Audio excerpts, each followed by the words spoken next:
The modern world looks digital, financial, and increasingly abstract.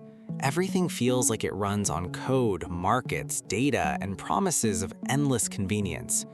But underneath all of that sits something far more physical, far more basic, and far more powerful than most people ever stop to think about: oil.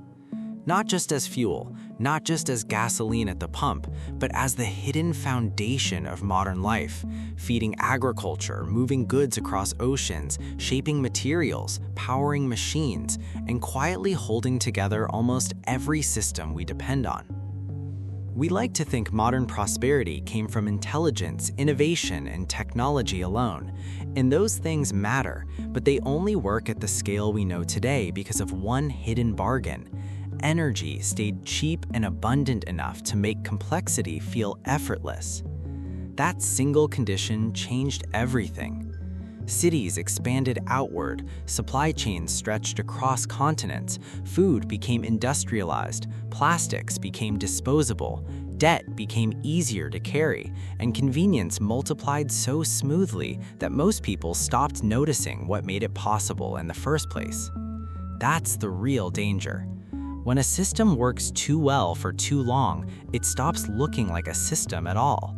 It starts to feel natural, self-sustaining, permanent. It isn't. Modern life is not just built on money or technology or trade. It is built on concentrated energy, cheap enough and reliable enough to make complexity feel normal. And once you see that clearly, a lot of everyday life starts to look different. A supermarket is not just a store. It is refrigerated logistics, diesel-powered transport, fertilizer-dependent agriculture, petrochemical packaging, and global distribution compressed into a single weekly routine. Fast fashion is not just branding or cheap labor. It is synthetic fibers derived from hydrocarbons, long-distance shipping, chemical dyes, industrial processing, and production chains stretched across multiple continents. Even suburbs are not just lifestyle choices. They are energy systems made visible. Roads, cars, asphalt, steel, air conditioning, insulation, and daily commuting, all built on the assumption that fuel would remain available and affordable. Oil doesn't just power modern life. In many ways, it constructs it. But for most of human history, energy was always a visible constraint. Human labor was limited, animal power was limited, wood was limited, wind and water were inconsistent, distance was expensive, movement was slow. Every economy had to constantly negotiate with physical reality. Growth existed, but it always had a ceiling. That ceiling began to lift with coal during the Industrial Revolution. Suddenly, societies could tap into stored energy on a massive scale. Steam engines, railways, factories, all of it expanded what was physically possible. But coal still had limits. It was bulky, location-dependent, and not easily adaptable to the mobile, global system that would define the 20th century. Oil changed that. Oil was dense, portable, and incredibly flexible. It could power ships, trucks, airplanes, machinery, and entire industrial systems. More importantly, it allowed energy to move with the economy itself. That shift mattered more than almost any political system or financial innovation that followed. By the early 20th century, oil was no longer just another resource.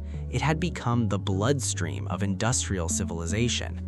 Wars made that unmistakable. Mechanized armies, naval fleets, and global logistics all depended on fuel. By 1945, oil wasn't just important, it was decisive. Control energy and you could project power. Lose it and everything slowed down.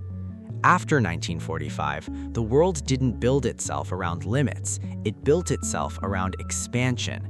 And that's where the hidden bargain became global. The post-war boom wasn't just the result of policy or productivity, it was also the result of cheap energy at scale. Highways spread outward, car ownership exploded, suburbs multiplied, air travel expanded, goods became cheaper to move, store, and produce. Container shipping reshaped global trade. Agriculture became industrial, powered by fuel, fertilizers, and machines. Distance stopped being a real obstacle. And once distance became cheap, everything else scaled with it. Global finance adapted to this world almost instantly. Companies could operate across continents, supply chains can stretch across oceans, profits could be optimized across borders. Debt became easier to manage in a world where growth looked stable and predictable. Cheap energy quietly made the entire global financial system look more stable than it really was. It created an illusion of efficiency. Inventory could be minimized, production could be outsourced, goods could arrive just in time. Everything looked optimized, lean, and sophisticated. But systems that appear efficient under stable conditions often turn fragile under stress, because what looks like efficiency is sometimes just dependence with good logistics. History has already shown the warning signs. In 1973, the oil embargo revealed how deeply modern economies relied on stable energy flows. Fuel shortages, inflation, and political panic exposed something many had forgotten. Daily life itself depended on uninterrupted oil supply. The same pattern repeated in 1979 during the Iranian Revolution. Different trigger, same outcome. When energy becomes uncertain, everything tied to it becomes unstable. Later shocks followed in 1990, 2008, and again in recent global disruptions. Each time, the lesson was the same. The modern economy is still deeply physical. It reacts to energy like a living system reacts to oxygen. Because that's what energy really is in this context, the invisible input behind movement, production, food, transport, and materials. And it goes far beyond fuel. Oil and gas sit inside fertilizers that feed industrial agriculture.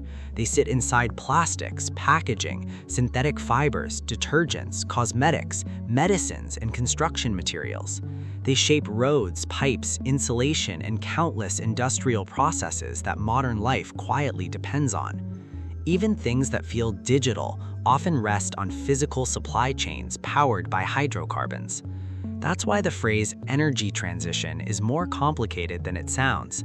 It's not a simple replacement, it's a restructuring of an entire civilizational foundation. None of this means change isn't happening. It is. Energy systems evolve, diversify, and shift over time, but the old structure is still deeply embedded in how the world functions day to day. Aviation still relies on fuel. Shipping still relies on fuel. Global agriculture still relies on energy-intensive inputs, and geopolitics still revolves around access, control, and stability of energy flows. Which brings us back to the present. Energy security has returned to the center of global strategy, not always openly stated, but increasingly obvious in policy, trade decisions, and geopolitical tension. Because when energy becomes unstable, everything downstream becomes more expensive, more fragile, and more political. Finance can react to shortages, central banks can adjust rates, governments can subsidize costs, but none of them can replace physical energy. That limitation never went away. It was just easy to ignore while energy stayed cheap. And that is the real story. Cheap energy didn't just power growth, it shaped expectations of constant movement, abundant goods, stable prices, and uninterrupted convenience. It trained entire generations to assume that complexity would always function smoothly. But that assumption was never guaranteed. It was always dependent on a hidden bargain between society and energy. And when that bargain changes, the world doesn't just become more expensive, it becomes more honest about what it actually takes to keep everything running.